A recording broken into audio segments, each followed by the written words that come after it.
sauce? Stop saying the sauce. Director. What, bonehead? You've been playing the Final Fantasy VII Remake for 3 days straight now. You really need to get some work done. It's not my fault Nomura padded this out more than a teenager's bra on photo day. You do realize that you look utterly ridiculous from my perspective. Your hair is an absolute mess, your clothes aren't even straight. Why don't you just go outside and get some fresh air? But you expect me to go outside after what's all's going on out there? It's complete pandemonium. Everyone's, including me, has been thrown into chaos. I can't even find my own hat. And that's a problem? I don't look good without the hat. You don't look good with the hat. Well, you really expect me to throw something together after everything I've had to fight with that computer? Listen to me, Director. You understand that you have the perfect opportunity to grow your channel now. Everyone has quarantined themselves for so long that they finally run out of things to watch. They've binge-watched Friends so many times they finally realize fun sucks. Everyone's so bored that if you upload something now, it doesn't matter how long it is, everyone will watch it. Who knows? You may actually get more than 20 views on this video. Okay. Okay, yeah, I see what you're getting at. Exactly. In fact, I've saved something a little special in case something like this happens. Should be perfect for you. Okay, yeah, throw something at me. Give me what you got. Here. Review this. Oh, not this. Why did you throw me this? Wait, how did you throw that? Illumination Entertainment is the embodiment of everything I hate about corporate cinema. You know the type. They make movies not out of passion, but out of greed, out of wanting to make as much money as possible without putting any effort in at all. There are a lot of companies out there that do this, granted. We've started to notice Disney having a bit of a trend of pumping out rehashes of already existing material, changing just enough to say that it's different, while still retaining enough of the original to market the hell out of it, despite the final product paling in comparison to the original every single time. Gosh, it disturbs me to see you. It's a particular problem that AAA production companies have had, much more frequently in the last decade, but you'll notice you don't ever see the same thing nearly as much with animation, or at least you used to. Animation is extremely appealing to younger audiences. There's something more inviting about animation to children than live action, but it makes you wonder if it's way easier to appeal to younger audiences and make more money off of it that way. Why don't more companies do it? Well, there's an easy answer to it. Animation is really fucking hard. A lot of time, money, and effort has to go into animation. I'd argue even more than just standard film. And depending on the type of animation you go with, you need different levels of expertise, time, and money. Take Cuphead, for example. Not a movie, but a very beautiful game where every frame of every entity on screen, from the player characters to the enemies, the projectiles, moving platforms, and of course, the bosses, all of them are hand-drawn frame by frame. So much went into the production of this game that not only did it take years to make on top of delay after delay, but the two brothers that ran the studio ended up mortgaging their own houses just to get the game done. And that's on top of making the game really damn good as well. Not to mention making the game's difficulty akin to running the small side of a cheese grater against your inner thighs.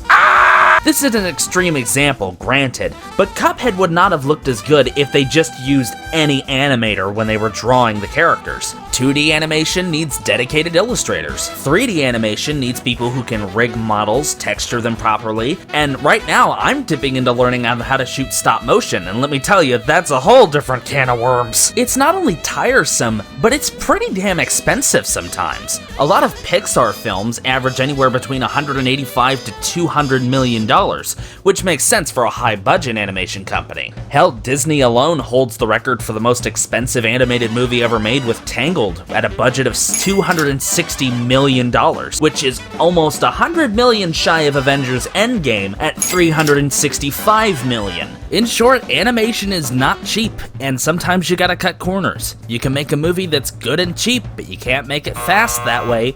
You can make a movie that's good and fast, but it's not gonna be cheap. So, what happens when a corporation gets the idea of making movies both fast and cheap to make a profit? It's not good. Enter, upstage left, Illumination Entertainment. a film company that has made a reputation for themselves for making big returns on their movies. Every single movie that they have made has had a return on investment of multiple times the movie's budget. Sounds impressive, right?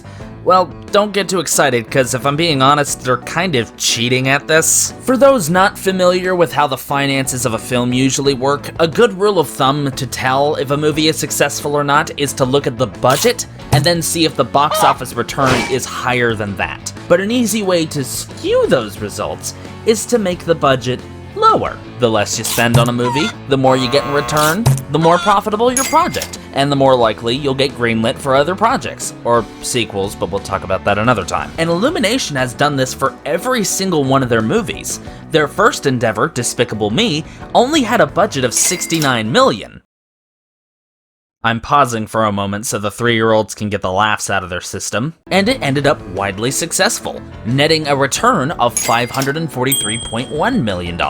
Then the corporate side started to show. We've had Secret Life of Pets, which is Toy Story but with dogs, and I know that's an easy target, but I won't dwell on it. We had Sing, which was What If Zootopia was American Idol instead? And then you have the Despicable Me franchise. What started as one simple, fun, lighthearted film turned into the biggest marketing nuke of the 2010s, and we started to see a massive spike in merchandise sales for the franchise as soon as it started becoming successful, including sequels and heaps upon heaps of merchandise. Don't worry, we'll tackle that here in a little bit. And at the top of the hill was Minions, the movie, Illumination's biggest success thus far.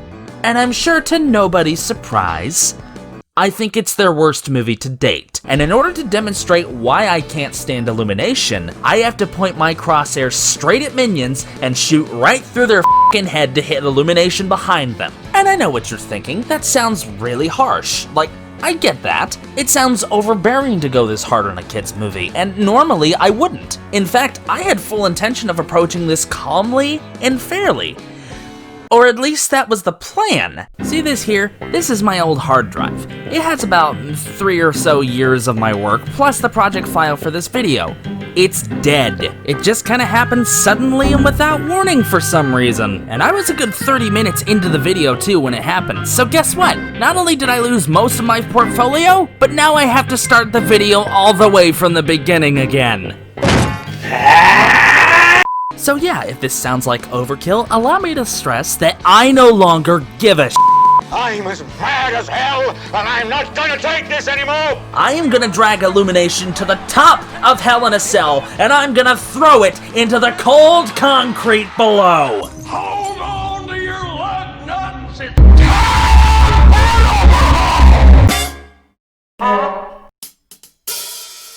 Before I start, I'd like to get one thing out of the way. This is how fast the movie 100% pissed me off. The only true way that I can describe the plot of this movie is that it barely kind of has one, and as far as continuity goes, it's immediately thrown out the window in the first fucking frame. I remember back in Despicable Me 1, there was this short mini-movie with a few minions being inducted into their new job, and it said this: Grow Laboratories, where more than just your coworkers, we're family. After all, we are engineered from the same strand of mutated DNA. Okay, so they're mutated genome clones or something. Genome soldiers. That's right. But then in the first shot, it shows the minions coming from under the sea and evolving to walk on land like mammals. Hey, newsflash to the fuckers who didn't pass biology in high school. This is evolution, not genetic mutation. From the first scene, I'm already writing this shit down. And we have narration to explain that these minions exist to serve a greater power, with that greater power being some bad guy who's tough enough to protect them. He provides safety from predators, and they follow him, worship them, and do stuff for him. Okay, simple premise, easy enough symbiotic relationship to understand. But as it turns out, they're really bad at the symbiotic relationship thing because they keep actively killing their bosses. So now they're lost in the middle of the snow for God knows how long, and they'll, I don't know, die without a boss or something? It's not made entirely clear what will happen to them if they don't find a boss. They don't have any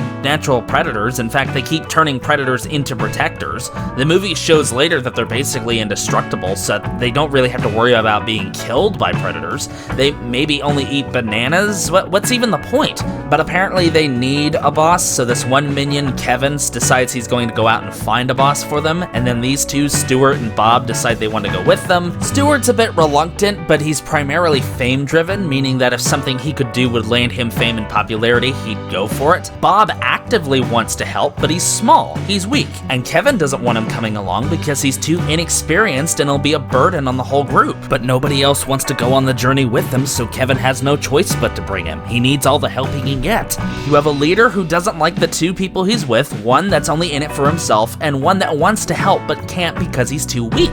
And I'm not gonna lie, that's a good dynamic contrast between these characters right off the bat. But then they get out of the cave, and Bob is scared, and he doesn't want to go on the trip, even though he volunteered to go on this trip. And then Kevin encourages Bob that he'll be okay and everything's gonna work out alright, even though he didn't even want him coming along in the first place. We are now at the end of the prologue. The prologue, and shit is already falling apart. They go to New York almost overnight, it seems. It's 1968, so as expected, there's a Nixon joke right off the bat. Noise for 10 minutes. Not even exaggerating. The minions wander around New York and do stuff that's not even related to the story. They just piss about for 10 minutes. It's filler. I mean, the whole movie's based off of filler already, but this is filler.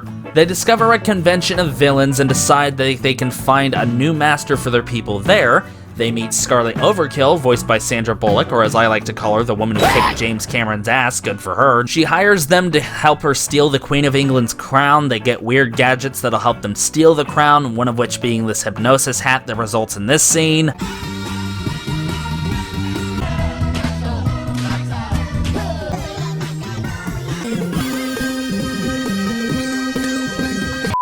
They steal the crown, then there's a chase scene, and then Bob uses his metal limb gadgets to remove Excalibur from the stone, which isn't mentioned up to this point, but the film just kind of rolls with it. Because he drew the sword for some fucking reason, they say he's the new king because...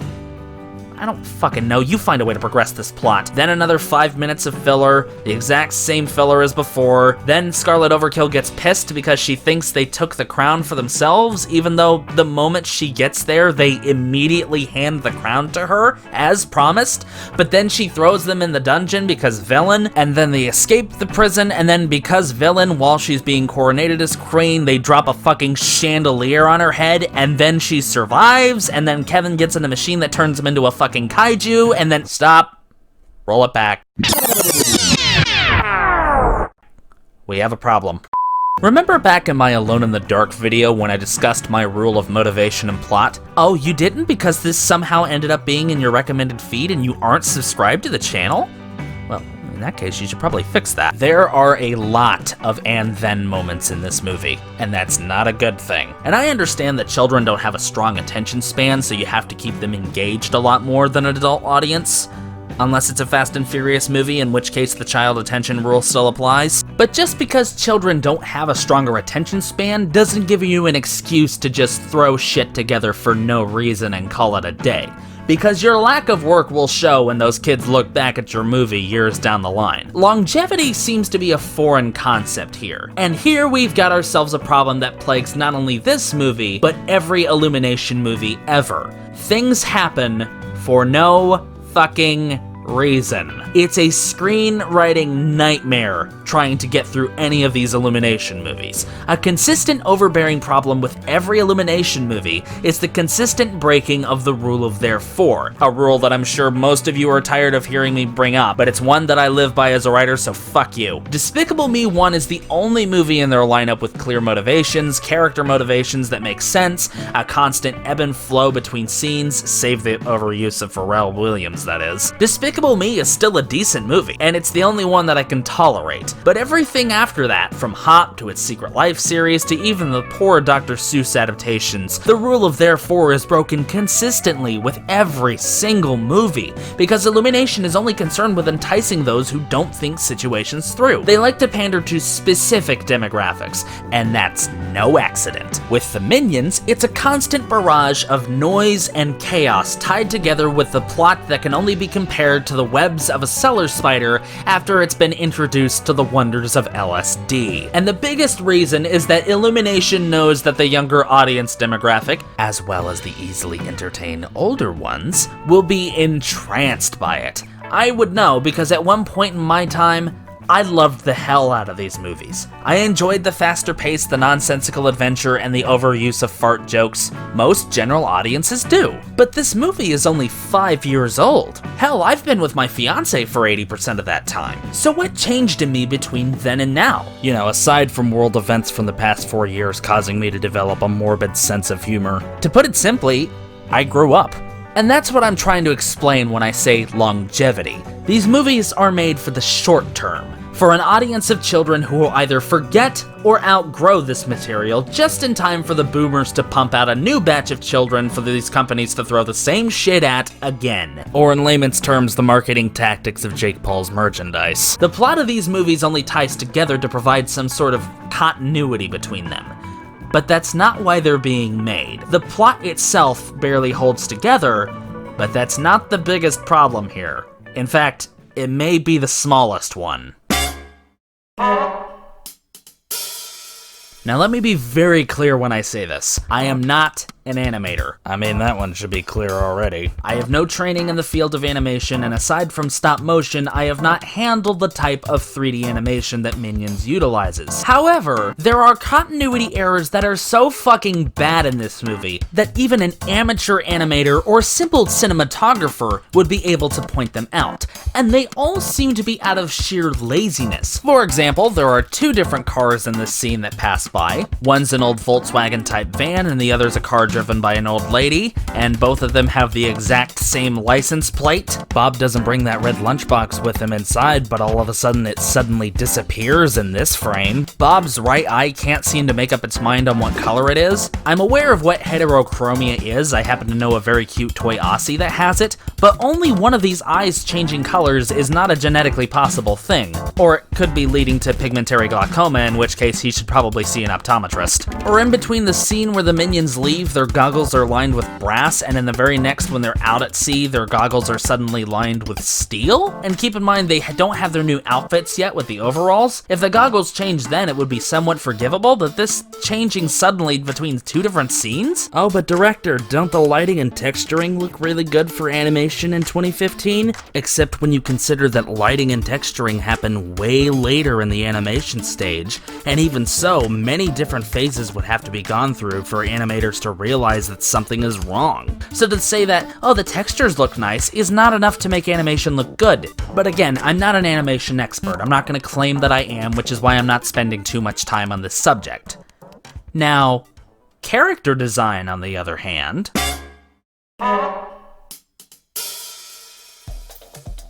to say that Illumination's designs for its characters are oversimplistic would be an understatement. And I'm not saying that it's bad because it's simple. In fact, simplistic design can have its perks. But the simplicity in Illumination films is not done for a stylistic choice. Let's turn our attention to some of the other main characters in some of these Despicable Me movies. A lot of the main characters have this pattern of having really large torsos, but their arms and legs are incredibly tiny and thin. But the bigger the character gets, the less moving around that they do. To be more specific, their limbs move more frantically while their body is thrown into most of the action, more so than the characters with smaller limbs. And I think that simply comes down to time constraints and workload. Again, I'm not an expert in animation, and I don't claim to be, but because of the shorter development time of these movies and the low budget that they have, I'm willing to bet that it's easier and more cost-effective to just animate these characters with smaller limbs. Which would be a decent explanation as to why Scarlet Overkill and her husband seem to be so goddamn thin. If I'm wrong about that, please let me know, but that's just kind of the conclusion I'm reaching right now. And for the minions, it'd be especially easy simply because the characters are so small. Speaking of which, let's take a look at those little guys. It's a simple design. Round, yellow creature with no nose, goggles that enlarge their eyes, and to hide the fact that minions without goggles are horrifying to look at. Denim overalls, black gloves with less fingers than human hands, and stubby legs. And then you have the slight variance between them to add uniqueness. Some of them have one eye, some of them have two. Some are tall, some are short, and some have a sprout of hair, and some are combed down. Some don't have any hair. Everything is designed to look cute. But that being said, it only looks cute because of its simplicity, as adding more features to it would lessen the blow. A simple smiley face will look cute on its own, but the more details you start adding to it, the less cute it gets. Wait, why is there a picture? The casual onlooker will look at this design and go, "Aw, that's kinda cute."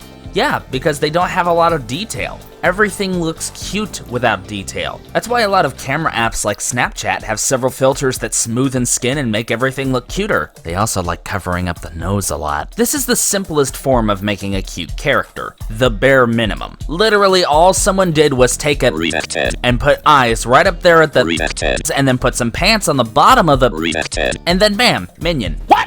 In a normal situation, say an independent animation team or a stylistic director like Brad Bird, I would probably be a bit more lenient, as they are effective resource management for an animated film. But remember who we're talking about here. Illumination is a company that sticks to low budget and quick development because it's more marketable and cost effective. After all, since the Minions' designs are so simple, they can just reuse the same model over and over again. Which is why in these large crowd shots, when it's so zoomed out, you'll never notice that most of them are the exact same model repeated. They've done this in their other movies too. Sing does the exact same thing with each background character. Like seriously, just try to count how many times they use the crocodile model. And then in other movies, they can take the already existing models and flip the assets slightly to make brand new ones. Have any of you noticed that Cindy Lou Who's model almost looks like a modified version of Edith's model from Despicable Me? And I don't just mean because her scarf is the same pattern as Edith's sweater. I also mean from the facial structure being similar, the hair color being the exact same, hell even the outfit is the exact same color palette. And some would argue, well maybe it was an homage to Edith in her design. I mean yeah, it very well could be. But after everything that I presented in their efforts to make these movies cheaper and easier to make, I don't believe for a second that it was done with creative integrity. Especially since The Grinch is the same movie that took a sandblaster to every last shred of the Grinch's spiteful personality and boiled it into an hour-and-a-half long stew.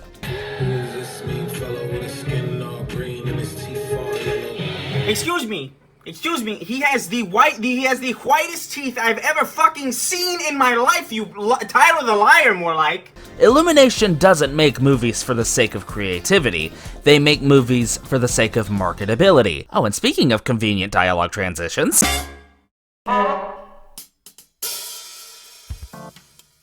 Have you ever noticed how the funniest parts of Illumination's movies always seem to come straight from the trailers themselves? Ha ha ha, funny pig with funny Nick Kroll voice does the funny, ha ha ha. Ah ha ha, the cute dog character did the thing that most dogs do in real life. Ah ha ha, ah ha ha, the minion sang the copyrighted song and then beat the shit out of his brother, ha ha ha. Well, that's no accident. All of the funny bits in the Illumination's movies are always crammed right into the trailers, while the rest of the movies seems to be riding off of those high points of those specific parts that were already featured in the trailer. And each one always seems to be targeting one or more specific demographics at once. Take The Grinch again, how the trailer specifically focused on the Grinch being a prick around everyone and nothing else. In a way, the trailers were designed to market itself to the introvert, as well as funny little gags to keep the kids happy. Take Sing, how a lot of the promotional material was focused on the singing competition, and how how a lot of it mimicked a montage of bad performances that you would typically find on American Idol. The trailers, as well as the movie itself, pandered to every single demographic possible. Workaholic moms, the teenage rebels, to the introverts again, and even to the smug entertainer types in the audience, like May, as well as funny little gags to keep the kids happy. How about Secret Life of Pets, or how every single one of the jokes are ones that only those who are interested in pets or enthusiastic about pets or own pets could possibly relate to. It panders to pet owners specifically,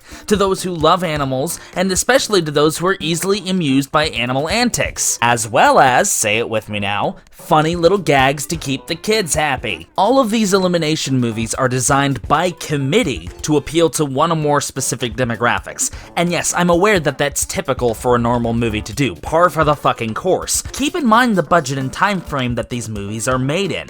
A corporation who greenlights movies with low budgets for high returns in a short amount of time. Do you honestly believe that their biggest interest at that moment is specifically aimed at creative integrity? Or are they too busy making properties that are either too goofy or generic that they're easy to fit into a McDonald's commercial? Well, that's an easy solution. Just make movies that do focus on creative integrity. That'd be a nice idea if those movies actually made money. You wannabe 90s babies can rant all you fucking want about the Iron Giant and how much it was important to your childhood, but that still doesn't change the fact that nobody saw it when it came out, and corporations do pay attention to that shit. And since the market is currently trying to suck off nostalgia boners, that's the only reason the Iron Giant is making a cameo in anything nowadays. So if they find a formula that makes the most money first and foremost, you bet your ass they're gonna stick to that one. Which is probably the reason a lot of these Illumination movies recycle the same morals over and over again, despite a lot of these morals being vapid and vague.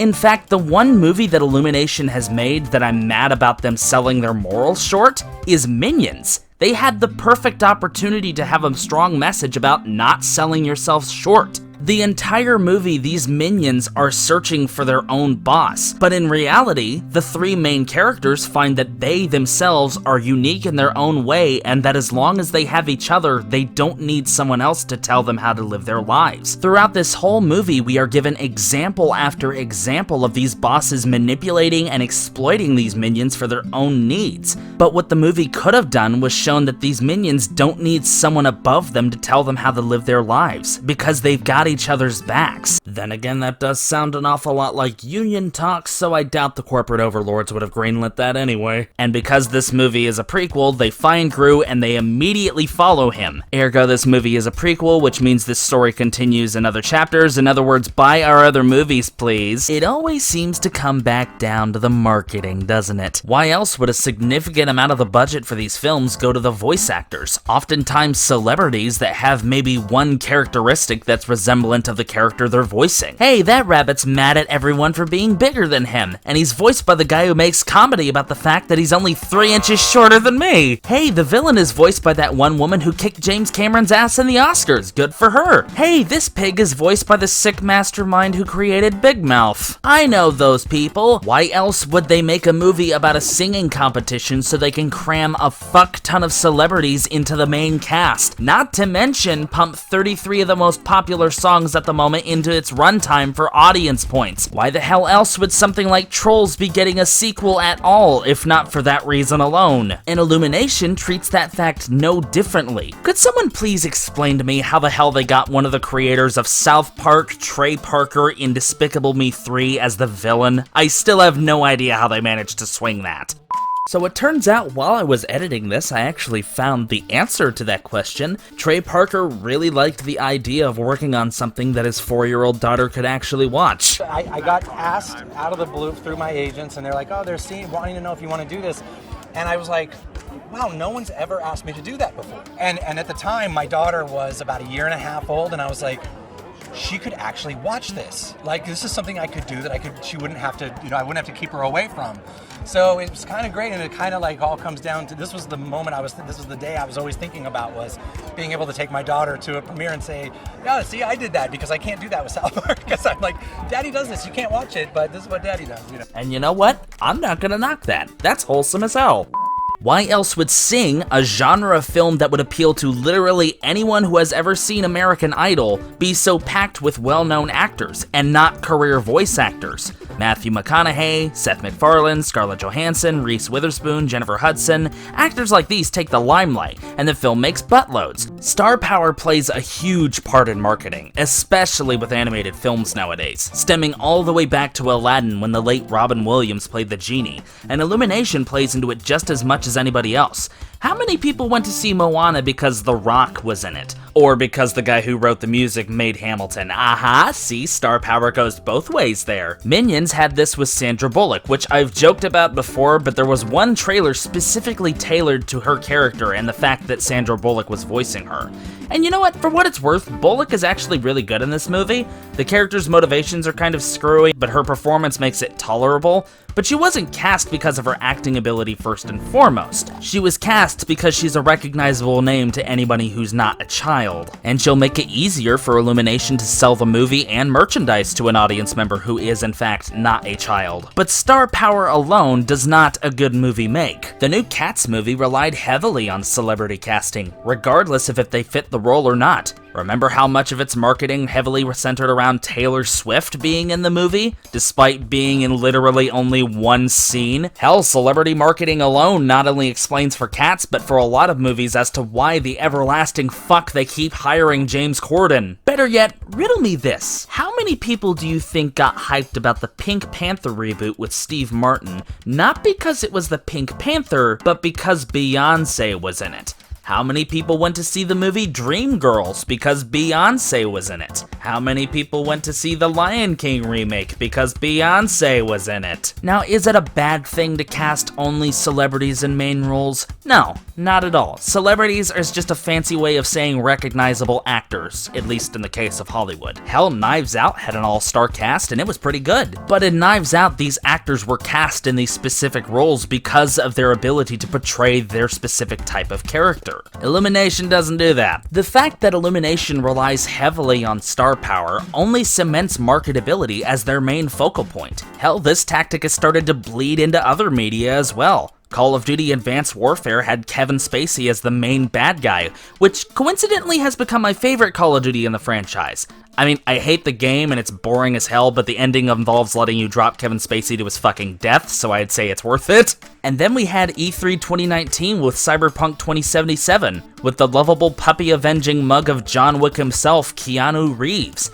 I mean, as breathtaking as Keanu may be, I'd like to know that Cyberpunk 2077 actually plays well before I go near the damn thing. These are the same people behind The Witcher, a series I can't even keep the motivation to finish because something keeps getting in the way, like work, this show, or I don't know, a game that's still fun to play after 10 hours. So no amount of wholesome Keanu memes is gonna sell me on that. As one of my favorite authors, Yahtzee Croshaw, once said, "A seagull wearing lipstick is still a seagull, just as likely to brazenly steal your cheeseburger." The same logic applies to movies, as they constantly parade about with their celebrity cast as the main selling point and expect us to be impressed, even after the inevitable shit show it turns out to be. Oh, what's that? A mainline superhero movie that stars a good number of Hollywood's biggest stars at the current moment? Well, how could a movie like that possibly fucking fail? There's no way a movie with an all-star cast could fail. Even if the movie barely holds up by throwing several other stories together from other sources that don't even connect with each other, and then trying to pass it off as if it's all in one movie. What could possibly go wrong? Oh, what's that? Movie 43? Never heard of it. Just put Bohemian Rhapsody in the trailer. I know it has no connection to the events in the film, but it'll sell like crazy anyway. I know that was a bit of a tangent, but I hope you see where I'm getting at with all this. Just because a movie happens to have a high-profile cast, that doesn't immediately mean that the movie is going to be good. Even if you pump a whole bunch of songs into the soundtrack, it just means that you'll recognize the poor souls that got paid to be in this shit. And Illumination's movie should not be winning points just because the cast is full of people we happen to remember the names of. That's like giving a trophy to a rat after it infects the entire nation of France with the plague, simply because one of the rat's descendants might eventually bite the dick off of King Louis XVI, slightly before the angry mob forcefully convinces the treasonous cunt to quit while he's ahead.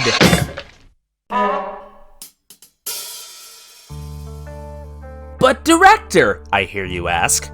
Well, actually, I didn't hear you ask, really. This is an edited video, but for the sake of argument, let's say I did hear you. Minions is technically a kid's movie. So is all of Illumination's other movies. Surely, since they made it for children, or at the very least made it to be family-friendly, they don't need to face that much scrutiny, right? And to that I say, The Neverending Story is classified as a family-friendly film, and it has the audacity to include the Swamp of Sadness scene. So no, just because it's a kid's movie does not earn it a pass. Which is a very lengthy response to a hypothetical question, granted, but it's nonetheless applicable. If this movie is indeed meant to be a movie for kids, then as far as constant noise goes, it does the job. Children are easily entertained. Hell, all it took to calm me down as a child was to put the Phantom Menace on. But the problem that Minions has in this regard, much like every other movie that achieves the exact same thing, Minions does not have anything tangible holding it together. We've already discussed the morals that the movie doesn't seem to have, but what about the one thing people easily defend? The humor. From basic observation, most of it is slapstick humor, which doesn't have much effect on the minions themselves because the movie has a scene where one of the villains attempts to execute the minions numerous times in numerous different methods, and none of them actually work on the minions. They're basically indestructible, which renders slapstick ultimately useless because pain is part of what makes slapstick funny. I guess the minions talk kinda weird, which some people have cited to be pretty funny, I guess. The language they speak is, It's a mixture of French and Spanish and Portuguese and Russian and this and that. Oh, okay, so it's just gibberish. It's fancy gibberish when it's pitch shifted higher because high-pitched voices are an easy funny. I take offense to that. Then the movie's packed to the brim with references to other stuff because some people think a reference still counts as a joke, which it doesn't.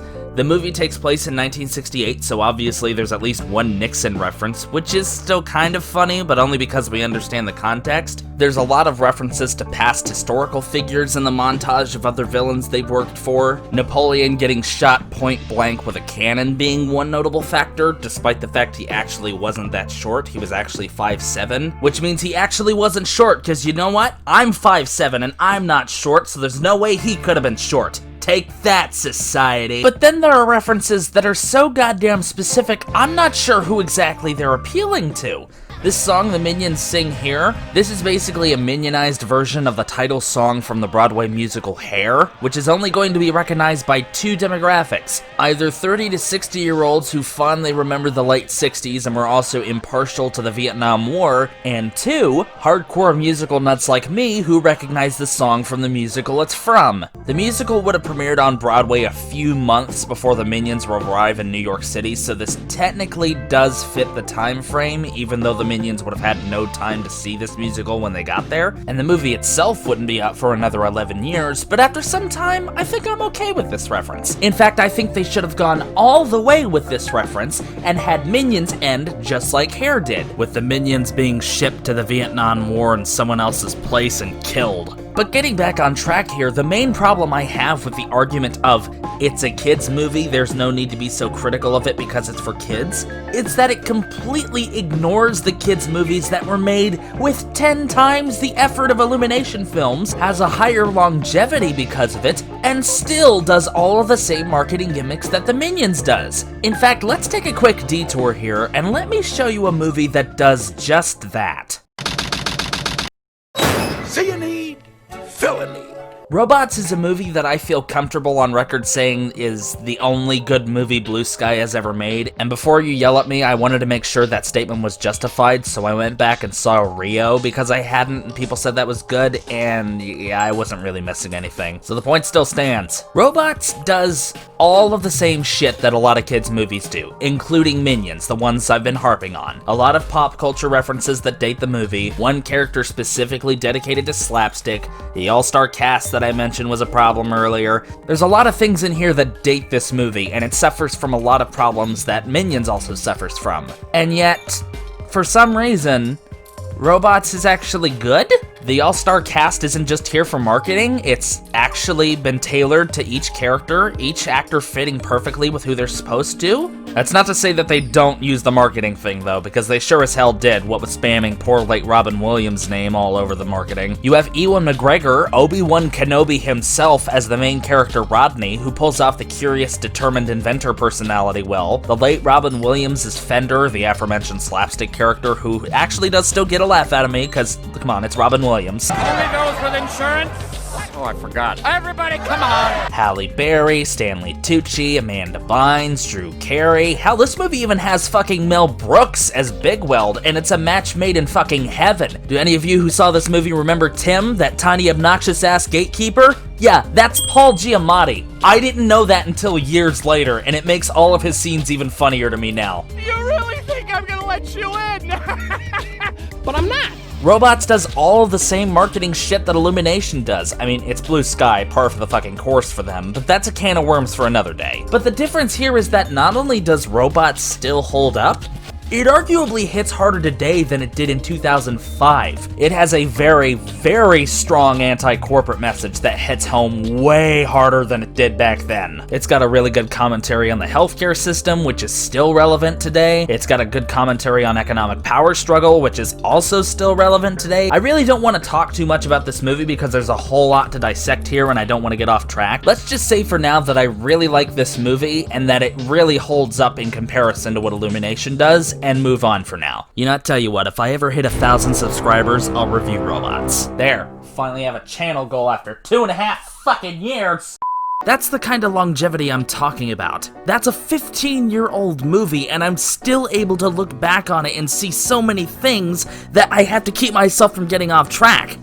Of course, something like that doesn't matter, does it? Considering it's just a kid's movie, right? To use the argument, it's a kid's movie, who cares about how much effort goes into it, is to go against the filmmakers who did put effort into movies like Robots. Just because it's a kid's movie does not mean it can be used as an excuse for the filmmakers to treat their audience with absolute giggling contempt, which Illumination does. The fact that people have set the bar so fucking low for animated kids movies that anything is acceptable so long as it keeps their kids' mouths shut for an hour or two, it's kind of insulting to those that actually gave a damn about their film. Because remember, marketability is Illumination's endgame. They're in it to make as much money as humanly possible in a short amount of time. For marketability is the sign of the beast, a mere tantalizing fruit on the tree of knowledge of good and evil. Marketability leads down the path to a greater evil.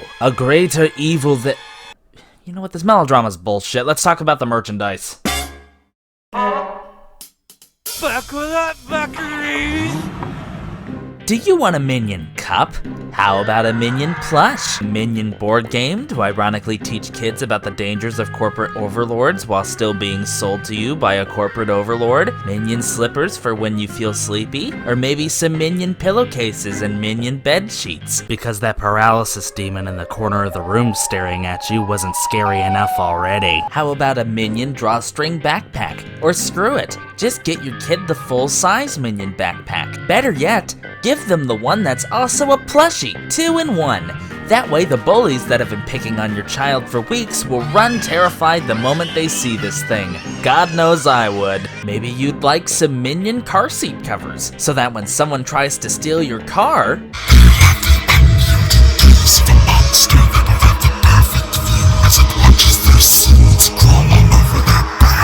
How about a Minion phone case? Minion camera, maybe? Oh, I know. How about a fucking Minion security camera? Maybe you'd like a pair of Minion swim trunks so that you can guarantee that you will not get laid on that business trip to the Caribbean. God knows your Karen of a wife who's home shagging the pool cleaner will appreciate it. Of course, we can't forget the lady swimwear either, which is... Okay, I'm gonna be perfectly honest with you. I don't have a joke for this. I'm genuinely disturbed by this. How about one of several different hats? Or a bobblehead? Or, come on, a Funko Pop? Really? Don't forget Halloween, where you can get Minion costumes, candy buckets. Oh, for the love of God, are you fucking serious? Let's not forget the Minion latex mask, Minion overalls, Minion sneakers to complete the look that will land you in a mental health clinic in no time. Get some Minion posters to coat your kid's wall with. Get some temporary Minion tattoos, because corporations haven't quite successfully lobbied the government into making the use of branding irons on children legal yet. Minion socks, Minion hats, toys, Minion socks, Minion hats, toys. Tell me something. If the focus is on entertaining kids, why is there so much fucking merchandise? Now, I'm no stranger to the rules of marketing. Merchandising is a must for any successful franchise. It's where all the extra money is made. But can we all at least agree that the marketing for this franchise has gotten way the fuck out of hand? And it's not like Minions is the first corporate marketing powerhouse that has hit the market this hard. In fact, it's quite commonplace. Frozen has been going on the same trip for roughly the same amount of time, sans 3 years. Fortnite has gotten way the fuck out of hand, especially for a game that has one primary gameplay loop and no substantial secondary loop that makes it worth playing past 3 matches. Nah, let's just program in a fucking concert, because that's the one mechanic Fortnite desperately needed. Not even Minecraft was that annoying when it got popular.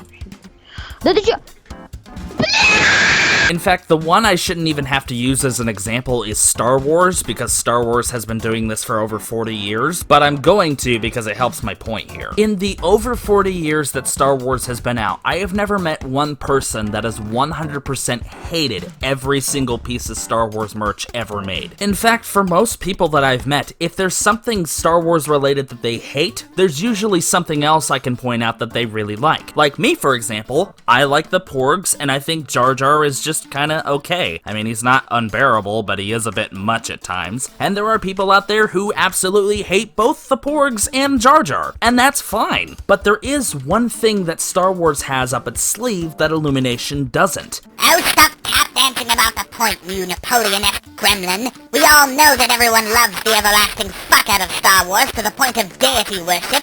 You wonder why people never watch your content all the way through. This shit right here is why.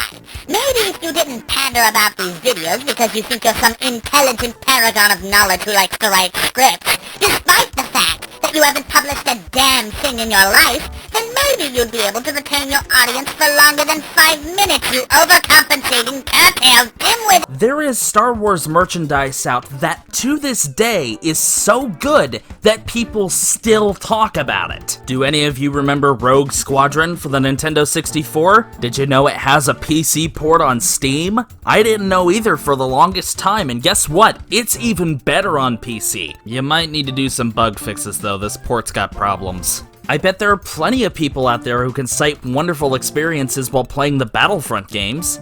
You know, the real ones. And I think we can all agree that the concept of holding a lightsaber is really fucking awesome. Hell, I wouldn't mind getting one of those heavy-grade stunt sabers at some point. You know, if they weren't so ungodly expensive. But director, I hear you ask, doesn't Star Wars have an unfair advantage over Illumination because it's been out for over 40 years? I mean, yeah. I think everyone can agree that they've gotten used to seeing posters and birthday cards and all sorts of shit Star Wars related when walking into a Walmart. It's so commonplace that everyone's just kinda grown numb to it. But here's the thing, Minions has been around for about a decade now as well. It's had some time to be around, it's not relatively new anymore. And I guarantee there are kids out there that have grown up with both Minions and Star Wars that are about 10 years old at this point.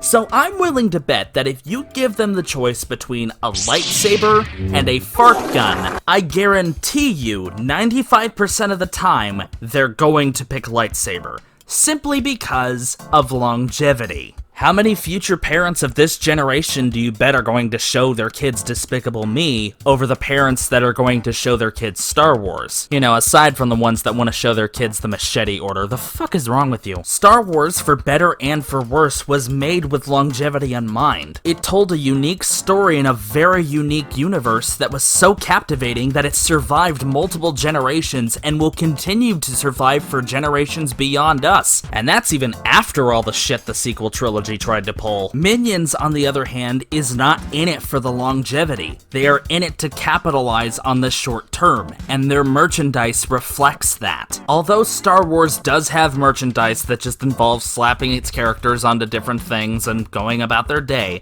there is merchandise made with intent. Illumination and Minions, on the other hand, is the laziest and cheapest form of merchandising you can possibly get. Fucking Minion security camera! Take the freeze ray, the fart gun, and all of the minions, and then slap them onto everything you can possibly throw them on, and just sell it. It doesn't matter what, it doesn't matter if it makes any sense for the minions to be on it, just sell it. Someone will probably buy it. And it's clearly working because they've made billions off of this. Now, am I saying you are wrong for wanting so much Minion merchandise? Am I saying that you are a completely insufferable person for having any? No. If you like Minion merchandise, if you want to get as much Minion merchandise as you want, go right ahead. I can't stop you, and I'm not going to try to tell you what you can and can't have. That's up to you, and if you enjoy it, you have every right to do so. Don't ever let anyone tell you what you are and aren't allowed to like. But you have to at least admit what's going on here. The only reason Illumination goes as far as they do with these movies is for the merchandise. They will slap anything onto anything because they know it's going to sell, which is why the intent behind making the movies themselves feels so empty to me, because the end goal is to make more money, not longevity. Well, if you just don't like the Minions merchandise, then don't buy it. It doesn't matter if I buy it or not. It doesn't change the fact that it's still fucking everywhere. You can't ignore it. You can't escape it. It's still in places. It's arguably died off a little bit in years, but it's still around. And I can tell you precisely why it's still around. Remember how I said Star Wars has become socially acceptable to the point where you're used to seeing it all over the place? Minions has been doing the same thing ever since it first came out. However, where Star Wars, as long as you stay off of Twitter, is mostly bearable in social circles, Minions has become the exact opposite of that. Which means it's finally time to look at the outcome of barraging everyone with these things. I'm gonna have to dust off my Facebook account for this one.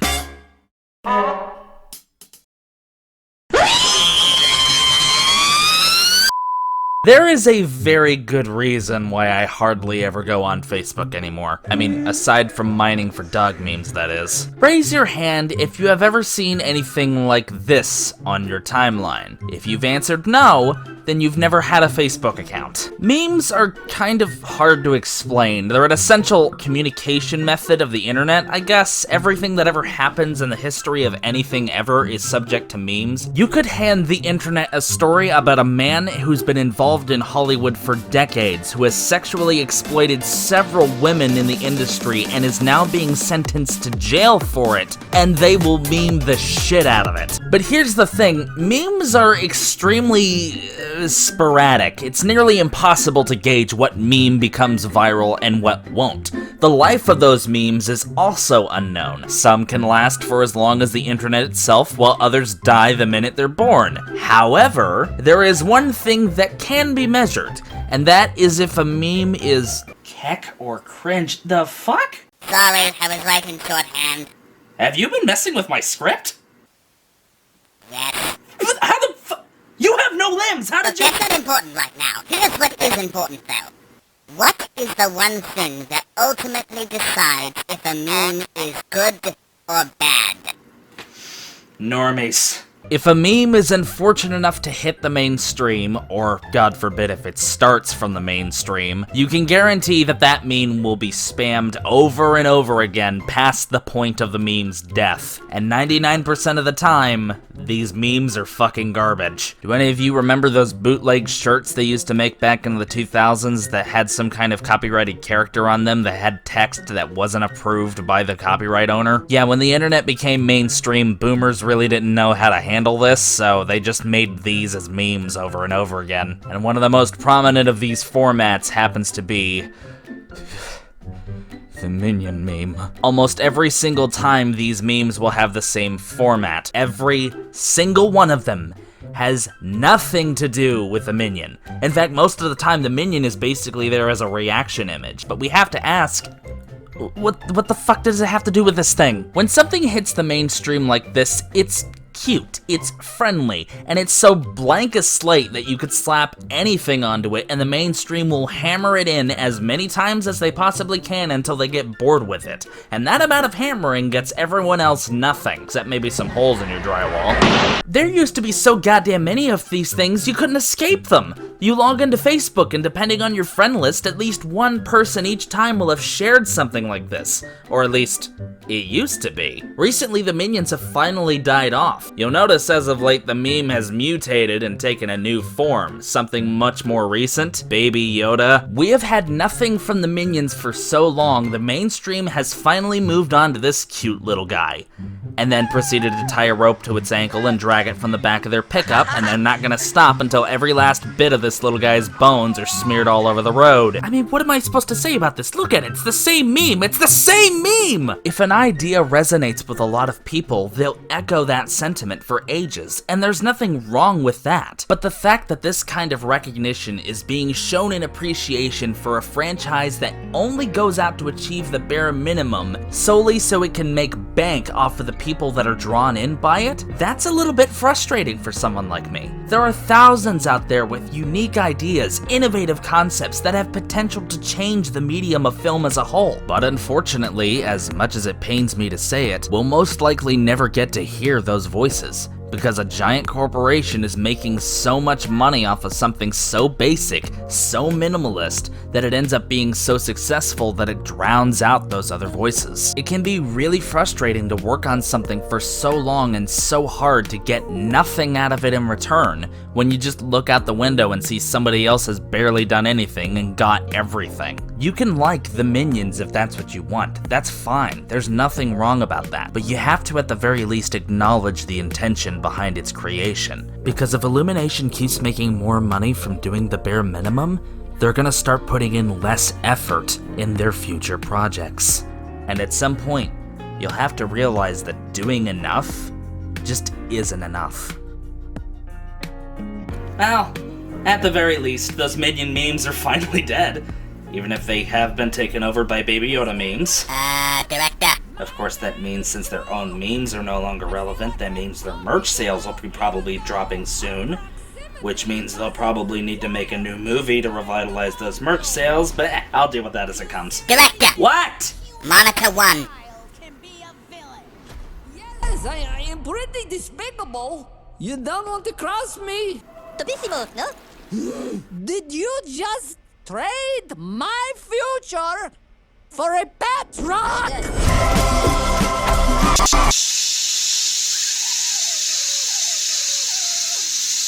Shit! If you guys want to support the channel, there's now a Patreon for the Dogmatic Director. There'll be a link in the description. Thanks.